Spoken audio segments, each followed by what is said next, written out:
There are places in America where the weight of the nation's promises can be felt in the very air you breathe. A federal courtroom is one of those places.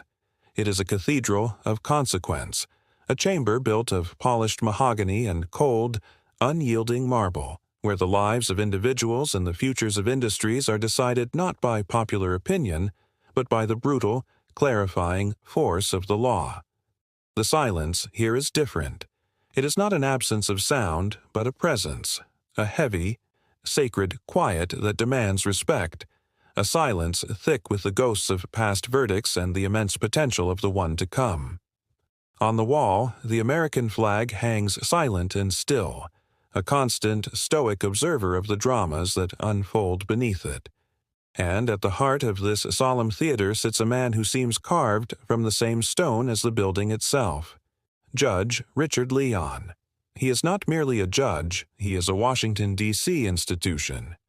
A veteran of the federal bench who has presided over cases that have shaped the nation. His face is a roadmap of judicial experience, lined with the memory of 1,000 arguments, 1,000 lies, and 1,000 moments of elusive truth. He is a man for whom the theatrics of lawyering hold no charm. He has seen and heard everything, and his patience for anything other than the cold, hard facts is famously, terrifyingly thin. Into this crucible of quiet intensity steps a different kind of force. The voice of Alistair Finch, lead counsel for the multi-billion-dollar Omnicorp. His voice, slick and confident, fills the room, an invasive species in a pristine habitat. He is a titan of corporate law, a man whose tailored suit costs more than the car driven by the jury's foreman, and his arrogance is just as meticulously crafted. He is in the middle of a condescending monologue, ostensibly a procedural motion, but in reality, a performance for the jury. He speaks of the case against his client as a frivolous, emotionally driven fantasy, a waste of the court's valuable time. He gestures dismissively towards the opposing counsel's table, where Jasmine Crockett sits, watching him, her face a mask of calm neutrality. "And so, Your Honor," Finch concludes, a smug, satisfied smirk playing on his lips as he turns to the jury. "While we certainly empathize with the plaintiff's unfortunate situation, their attempt to lay blame at the feet of a respected American company is not just baseless, it is an insult to the very principles of evidence and reason that this court stands for. It is, to be blunt, a fantasy." He holds his pose, letting his supposed wisdom settle over the courtroom. He expects the judge to nod, to make a note, to move on. He expects the routine. He does not get it. Judge Leon does not move. He does not speak. He simply stares. He fixes Alistair Finch with a gaze so cold and so penetrating that the lawyer's smirk begins to falter. The silence in the room deepens, stretching from a moment into an eternity. The jury shifts uncomfortably. Finch's own junior associates seem to shrink in their chairs. The quiet is no longer respectful. It is suffocating, judgmental. Finally, after a pause so long it becomes a statement in itself, the judge leans forward just an inch, his voice a low, gravelly rumble that cuts through the tension like a razor. "Are you finished, counsel? Or do you have any actual evidence to present today?" The room freezes. It is not just a rebuke, it is a demolition. In a single sentence, the judge has stripped away all of Finch's performance and exposed the hollow arrogance beneath. The carefully constructed image of the master lawyer evaporates, replaced by that of a chastened schoolboy. Alistair Finch, for the first time in a decade, has been rendered completely, humiliatingly speechless. And in that moment, everyone in the room, the jury, the reporters, the lawyers, realized that this was not going to be a trial of corporate power versus the powerless. It was going to be a trial of truth, and the man on the bench would accept nothing less. That single, cutting question from Judge Leon did more than just silence a lawyer. It ripped back the curtain on a battle that was far larger than anyone in that courtroom knew. This wasn't just another lawsuit. It was a war, being fought over a single, devastating principle. Can justice in America still be bought? On one side of this war stood Omnicorp, a corporate Goliath with a market cap larger than the GDP of a small nation. They were a titan of industry, a celebrated engine of the American economy, with a public image as polished and pristine as the gleaming glass of their corporate headquarters. Representing them was not just Alistair Finch, but an entire army of lawyers from one of the most powerful firms in the world, a legal machine built for one purpose: to win, at any cost. On the other side, there was no army. There was only a small, determined group of ordinary citizens. They were teachers, mechanics, retirees, and nurses. They were the kind of people who built this country, who played by the rules, who saved their money and trusted in the promises made to them. They were families who had poured their life savings into Omnicorp's much-hyped real estate developments, only to find themselves holding worthless deeds to homes built on toxic, undevelopable land. They had lost everything: their security, their dreams, their faith. They were the human cost of a number on a corporate balance sheet, the forgotten victims of a colossal, calculated fraud. And standing with them, as their last and only hope, was Jasmine Crockett. She had taken their case pro bono, a decision that the legal world viewed as professional suicide. The stakes were immense. For the families, it was about finding some measure of restitution, some acknowledgement of the wrong that had been done to them. But for Omnicorp, it was about something far more critical: protecting a lie. A monstrous billion-dollar lie that formed the very foundation of their recent financial success. A victory for Crockett's clients wouldn't just mean a payout, it would mean a corporate death sentence. It would trigger shareholder lawsuits, federal investigations, and the complete collapse of their stock price. It would unravel an empire of deceit that had been years in the making. And so, Omnicorp's strategy was not to fight the case on its merits, but to make sure it never got a fair hearing. Their strategy was war by attrition. From the moment the lawsuit was filed, they had unleashed a legal blizzard, a tactic known as papering the plaintiff to death. They filed hundreds of motions, demanded tens of thousands of hours of depositions, and submitted hundreds of thousands of pages of documents, most of them irrelevant, all designed to do one thing: to drown a single, under-resourced lawyer in an ocean of procedural drudgery. They wanted to bury her, to exhaust her, to bleed her small practice dry until she had no choice but to surrender. It was a cynical, brutal, and almost always effective strategy. They weren't just fighting the lawsuit. They were making an example of anyone who dared to challenge them. They were proving that in the modern world, justice was a commodity, and they had more than enough money to buy all of it. The corporation's lawyers had built what they believed was an impenetrable fortress of legal defenses, buttressed by their infinite resources and their army of experts.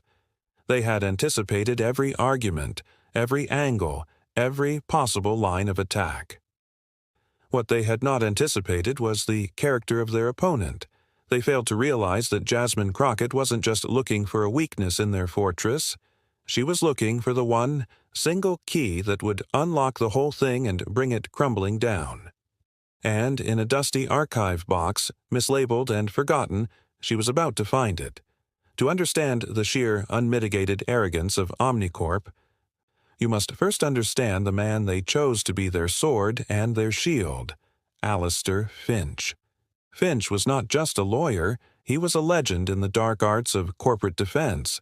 He was a creature of the courtroom, a predator who moved through the halls of justice with the supreme confidence of a shark in its native water. His reputation preceded him like a shockwave. It was said that Finch had never truly lost a major case in his 25-year career. He hadn't just won, he had dominated, dismantled, and demoralized his opponents, leaving a trail of shattered lawsuits and broken careers in his wake. His legend was built on a series of spectacular, high-profile victories, moments that became cautionary tales whispered in law school hallways. There was the time he represented a pharmaceutical giant accused of pushing a dangerous drug. On the stand, the grieving husband of a woman who had died taking the medication broke down in tears. Finch, with the calm demeanor of a surgeon, used the man's raw emotion against him, twisting his grief into a portrait of instability and unreliability, until the jury saw not a victim, but a compromised witness. The case was dismissed. Then there was the environmental lawsuit, where a group of farmers claimed a chemical company had poisoned their water supply. Finch didn't dispute the science. He buried it. He hired a dozen competing experts to produce a blizzard of contradictory reports, creating so much confusion and doubt that the jury was left with no choice but to conclude the truth was simply unknowable. The company paid a minor fine and continued to operate. His method was a cold, effective alchemy of intellectual superiority and moral hollowness. He was a master of procedure, using the intricate rules of the court system not to seek truth, but to obstruct it. He could turn a deposition into an instrument of psychological torture. His questions circling a witness for hours, slowly, patiently, until they contradicted themselves on a minor, irrelevant detail, which he would then inflate into a devastating attack on their overall credibility. He saw human emotion, empathy, grief, anger, as nothing more than a weakness to be exploited. To him, a courtroom was not a place for justice. It was a theater of war, and his only objective was unconditional victory for his client. This philosophy was reflected in his entire being. He dressed in bespoke suits that cost as much as a down payment on a house, his shoes always gleaming, his silver hair perfectly coiffed. He spoke in a calm, condescending baritone, his language a weaponized form of politeness that made his opponents feel small and unsophisticated. He saw the law not as a shield for the weak, but as a weapon for the powerful, the ultimate tool for maintaining the existing order of things. He genuinely believed that companies like Omnicorp were the engines of progress, and that any collateral damage they caused, ruined lives, poisoned land, was simply the unfortunate but necessary cost of doing business. The people on the other side of his cases were not people to him. They were abstractions, obstacles, line items on a balance sheet of acceptable risk. He wasn't just defending Omnicorp. He was defending his entire world view, a world where might makes right, and where the powerful are, and should be, untouchable. His arrogance was not just a personality trait. It was a professional creed, the very source of his power. He looked across the courtroom at Jasmine Crockett and saw not a worthy adversary, but a nuisance, an idealist who was about to receive a painful but necessary education in how the world really works. While Alistair Finch was honing his craft in the gleaming boardrooms and opulent courtrooms of corporate America, Jasmine Crockett was being forged in a completely different and far more unforgiving fire. Her story did not begin in the Ivy League, but in the trenches of the American justice system. Before she was a congresswoman, before she had any national profile, she was a public defender in Texas. Her arena was not the federal circuit. It was the stark, fluorescent-lit, perpetually overwhelmed reality of the county courthouse. Her clients were not corporate entities with infinite resources. They were the forgotten, the voiceless, the accused, and the railroaded, people for whom the noble phrase, "justice for all," often felt like a distant, cruel joke. This wasn't a job she simply fell into as a stepping stone to a more lucrative career. It was a calling she answered, a path she chose, driven by a fierce, unwavering belief that the quality of justice a person receives should not be determined by the amount of money in their bank account, the zip code they live in, or the color of their skin.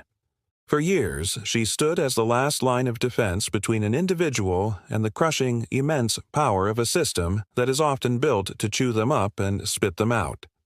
That choice, made day after day, case after case in the face of impossible odds and overwhelming caseloads, builds a different kind of armor. It forges a different kind of strength. The world of a public defender does not reward theatrics. It ruthlessly punishes them.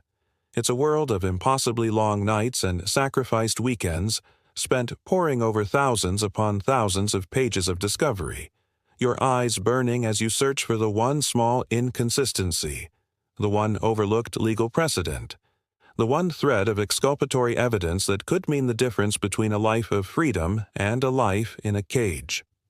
It's a world of standing before a judge and a jury, the entire future of your client resting on your shoulders and facing down seasoned prosecutors who have the full, awesome power of the state at their back. It's the world of looking those powerful prosecutors in the eye and telling them with quiet, unshakable conviction, "No, you are wrong, and I am going to prove it."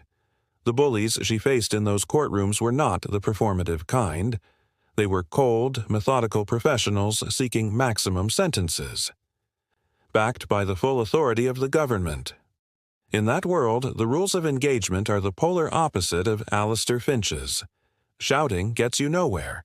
Uncontrolled aggression is a fatal sign of weakness, a clear signal to the judge and jury that you've lost control of the facts and are resorting to emotion. The only way to win in that arena wasn't to be louder, it was to be smarter, it was to be better, it was to be more prepared. She learned to know the case file so intimately that she could recite it from memory, forwards and backwards. She learned to understand the law so thoroughly that she could dismantle her opponent's entire argument with a single, perfectly timed, surgically precise question. She learned to remain unflappably, almost unnaturally calm, while her opponent tried every trick in the book to rattle her, to provoke her, to make her lose her cool. She knew, with absolute certainty, that her composure was her greatest weapon and her client's last and best hope. That steely, quiet confidence, that profound calm that so clearly unsettled Alistair Finch, wasn't a political strategy cooked up for the trial. It was a survival mechanism, honed over thousands of hours of real-world, high-stakes legal combat. The pressure of a federal trial is immense, but it is nothing compared to the bone-deep pressure of a jury filing back into the box, their verdict holding a human being's future in their hands. Alistair Finch looked at her and saw a small-time lawyer playing in the big leagues. He saw her passion as a weakness, her commitment as naive. He had no idea that her entire career had been training for this very moment, to face a bully who believed he was above the law. He was about to learn the difference between a lawyer who fights for a paycheck and one who fights for a cause. Back in the solemn, wood-paneled courtroom of Judge Richard Leon, the trial grinds on. Days turn into a week, then two. From the outside, it looks like a battle of attrition, just as Omnicorp planned. Alistair Finch is putting on a masterclass in corporate defense theater. He is smooth, confident, and utterly in command, or so it seems. He parades a series of highly paid expert witnesses to the stand, each one speaking in a dense, impenetrable cloud of jargon and technical data, all of it designed to overwhelm and confuse the jury of ordinary citizens.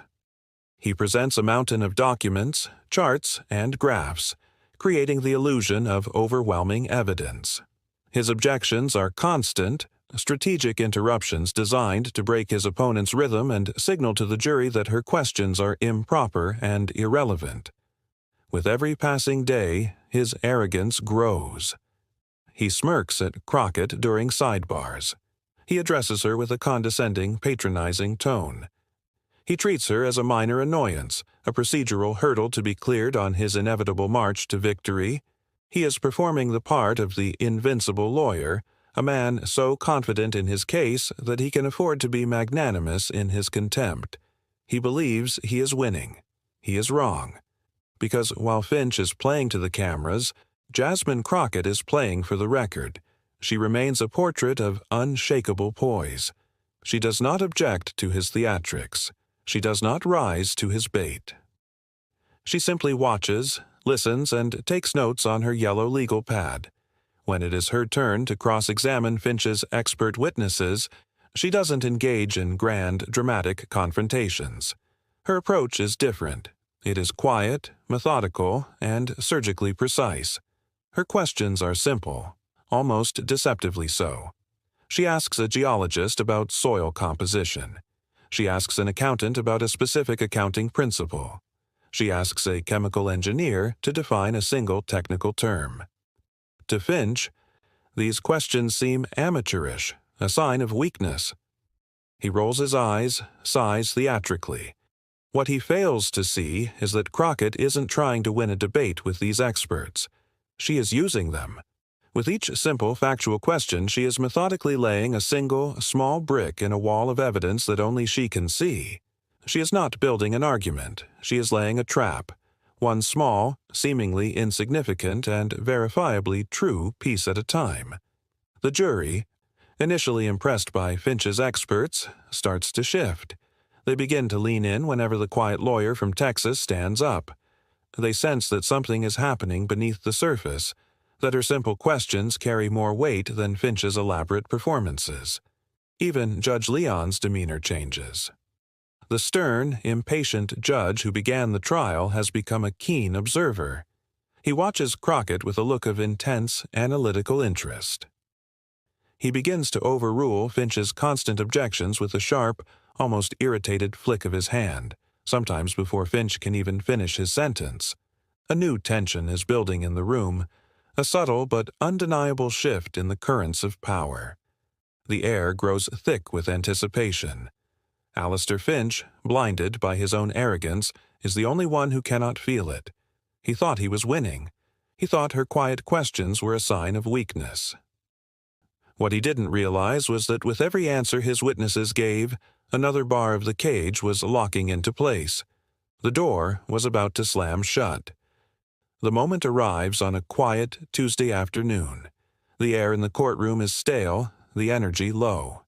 The jury is fighting to stay focused after weeks of tedious testimony. Alistair Finch is confident, relaxed.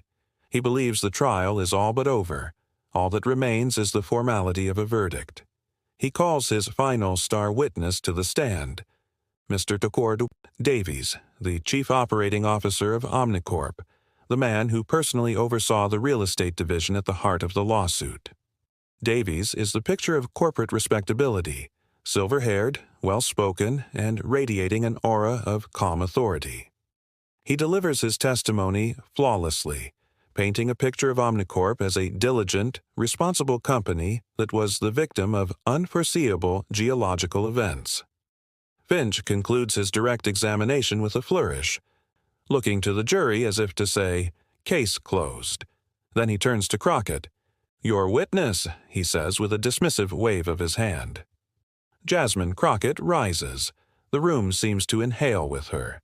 She walks slowly to the lectern, not with a stack of files, but with a single, slim manila folder. She opens it. "Mr. Davies," she begins, her voice even and calm. "I have just a few questions to clarify your testimony for the record." She spends the next 10 minutes asking a series of simple, boring questions about corporate record-keeping and internal reporting procedures. Davies answers them easily, his confidence growing with each one. Finch leans back in his chair, looking bored. Then Crockett changes course. "Mr. Davies," she says, "you testified under oath in your deposition that the maximum approved budget for geological surveying on the plaintiff's development project was, and I quote, $500,000. Is that correct?" "Yes, that is correct," Davies says smoothly. "And you have testified here today," Crockett continues, "that your company spared no expense to ensure the safety of that land, correct?" "Absolutely," Davies replies, looking at the jury. "We did everything by the book." Crockett nods slowly. She reaches into the folder and pulls out a single piece of paper. It is a copy of an old, seemingly insignificant document. "I'd like to enter into evidence Plaintiff's Exhibit 347, she says to the judge. "It is an internal budget approval memo from the Omnicorp Development Division, dated May 12, 2018. It is signed by you, Mr. Davies." Finch, for the first time, looks concerned. He can't recall the document. He half rises to object, but Judge Leon waves him down, his eyes fixed on Crockett. The document is displayed on the large screens for the jury and the courtroom to see. It's a dense, boring memo, full of numbers and corporate jargon. "Mr. Davies," Crockett says, her voice still quiet, "could you please direct your attention to the third line item in the second paragraph? Please read the highlighted portion aloud for the court. Davies squints at the screen, annoyed. He reads, Surface Geological Survey and Analysis. Final approved budget, $50,000. Silence. A thick, profound silence. Crockett lets the two numbers hang in the air, suspended in time. 500,000. 50,000. She walks towards the witness stand. Mr. Davies, she asks, her voice now carrying a new, hard edge of steel. In your sworn deposition, you testified that the budget was $500,000. But here, in your own internal memo, signed by your own hand, the actual budget was 1/10 of that. It was only $50,000. A number, sir, that every expert in this trial, including your own, has testified would be criminally insufficient to ensure the safety of that land. She pauses, letting the weight of her words land. The COO's face turns white. He starts to stammer. Well, that's a typo. A clerical error. A clerical error? Crockett repeats, her voice ringing with cold disbelief. An error of $450,000? An error you repeated under oath? Or is it the truth, Mr. Davies? Is the truth that your company deliberately and knowingly cut the safety budget by 90%, and then you lied about it, under oath, to this court, to this jury, and to the families whose lives you destroyed? The room erupts. Finch leaps to his feet, shouting, Objection! Objection, Your Honor! Counsel is badgering the witness. But it's too late. The damage is done. The lie is exposed, naked and ugly, for everyone to see. The COO is crumbling on the stand, his confident facade shattered into a million pieces. The jury is staring, their faces a mixture of shock and dawning fury. And then the camera finds Judge Richard Leon. He has slowly, deliberately, taken off his reading glasses. He is leaning forward, his elbows on the bench, his gaze fixed not on the lawyers, not on the witness, but on Jasmine Crockett. And on his face, for all the world to see, is a look of pure, unadulterated, and profound amazement. He is not just impressed, he is stunned. The audience is frozen. In that moment, the entire case shattered. It wasn't just a lie that was exposed, it was the entire culture of arrogance behind it. The power dynamic didn't just flip, it was annihilated. Alistair Finch, the untouchable lawyer, was left standing speechless, his objection dying in his throat, as his entire case, his entire reputation, disintegrated before his very eyes. The sound of Judge Leon's gavel slamming down is like a thunderclap in the supercharged atmosphere of the courtroom. This court will take a 30-minute recess, he bellows, his voice cutting through the rising chaos. But a recess cannot contain the explosion that has just occurred. The moment the judge leaves the bench, the room detonates. Alistair Finch and his team of expensive lawyers huddle in a frantic, panicked circle, their faces pale with the sudden, shocking realization of their defeat. Whispers turn to heated, accusatory arguments. Across the aisle, Jasmine Crockett does not celebrate. She sits calmly with her clients, the families who had lost everything, and places a reassuring hand on the shoulder of a woman who is quietly weeping, her tears not of sorrow, but of catharsis and relief. The real shockwave, however, is already moving beyond the courtroom walls. Reporters who had been half asleep just minutes before are now sprinting for the doors, thumbs flying across the screens of their phones, filing the story of a lifetime. The news ignites not on the slow-moving wires of traditional media, but in the instantaneous, ruthless court of public opinion. The Internet.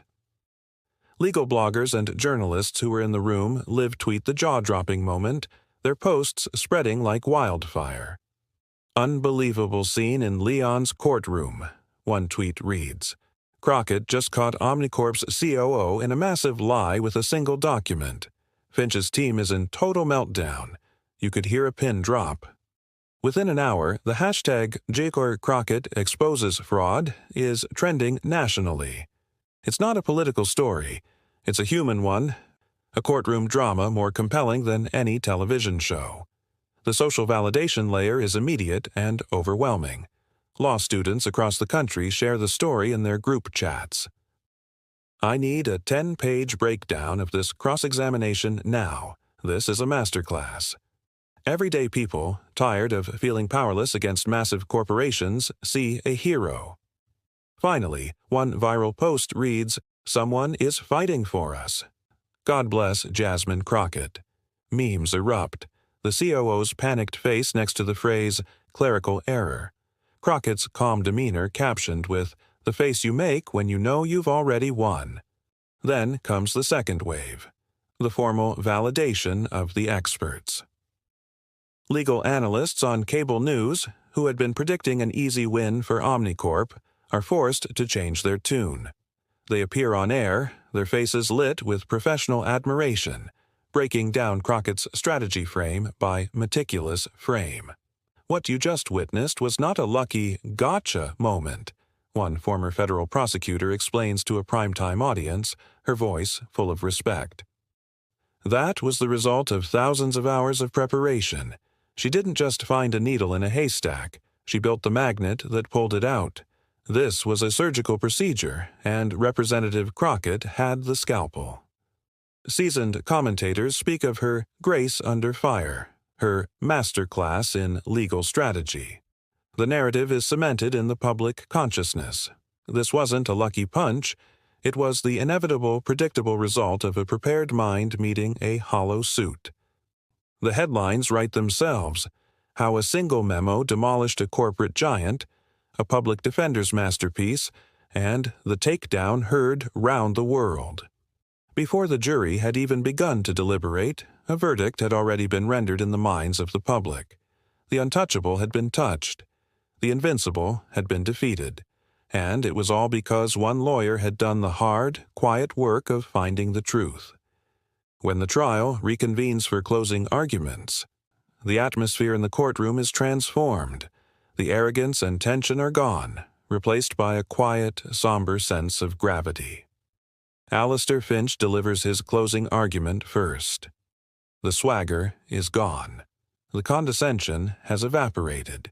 His speech is mechanical, listless, the words of a man who knows he has already lost. He makes a weak attempt to paint the memo as an isolated mistake, a simple human error in a complex corporate machine. But his heart isn't in it. The jury watches him, their faces impassive, their minds clearly already made up. He sits down to a deafening silence. Then Jasmine Crockett rises and walks to the center of the courtroom. She does not carry a binder full of notes. She carries nothing. She stands before the jury, not as a lawyer, but as a storyteller, and she begins to speak. Her voice is not loud, but it fills every corner of the room. For the past 3 weeks, she begins, we have talked a lot about numbers. We have talked about soil samples, and budgets, and corporate bylaws. But this case was never really about numbers. It was about people. It was about the family sitting behind me, who worked hard, who saved their money, who believed in a promise, and who had that promise broken. She does not focus on the COO's lie or the drama of the forgery.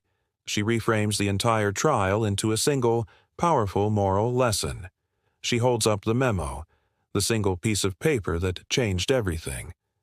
"This document," she says to the jury, her gaze moving from one face to the next, "is not just a piece of paper. It is a symbol.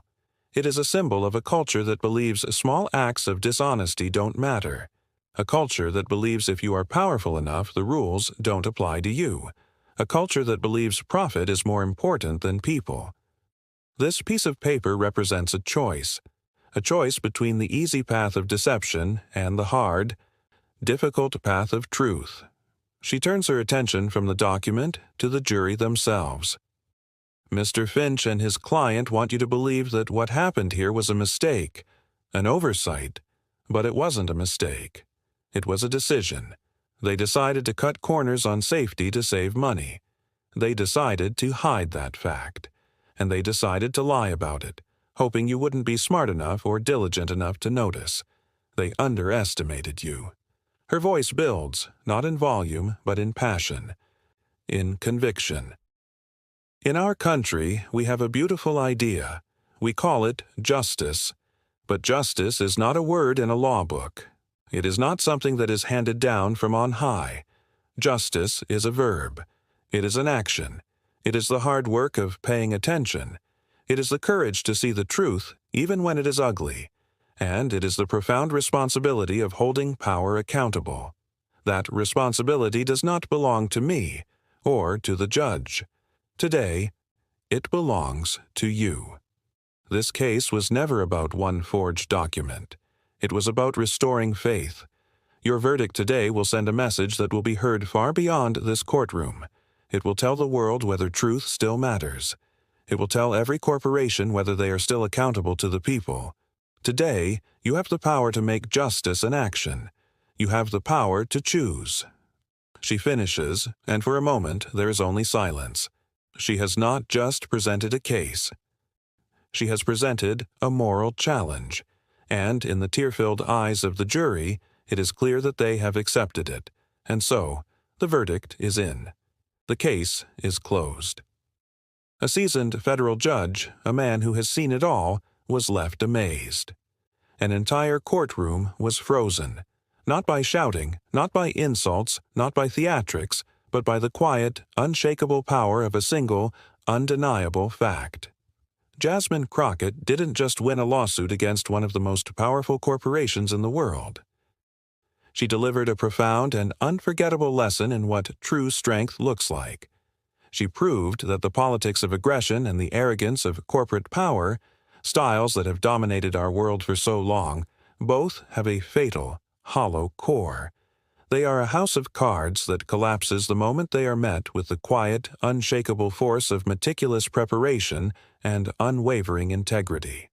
This was more than just a victory in a courtroom. It was a moral victory for a country hungry for a different kind of leadership, a different kind of hero. It was a demonstration of the quiet strength, the profound dignity, and the intellectual rigor that we should not only hope for, but demand from all of our leaders in every field. It proves that the American people are not just an audience looking for a show. They are a jury, waiting to be convinced by the evidence. The question now is, what will we do with that verdict? If you believe that truth should be the most powerful force in any room, the preparation is the ultimate weapon, and that integrity is non-negotiable, then don't just like this video. Subscribe and share this story. Let's be part of the movement that decides to change the channel from the politics of noise to the quiet pursuit of substance. Let's not just ask for better arguments from our leaders. Let's demand evidence. Let's demand answers. Let's demand justice.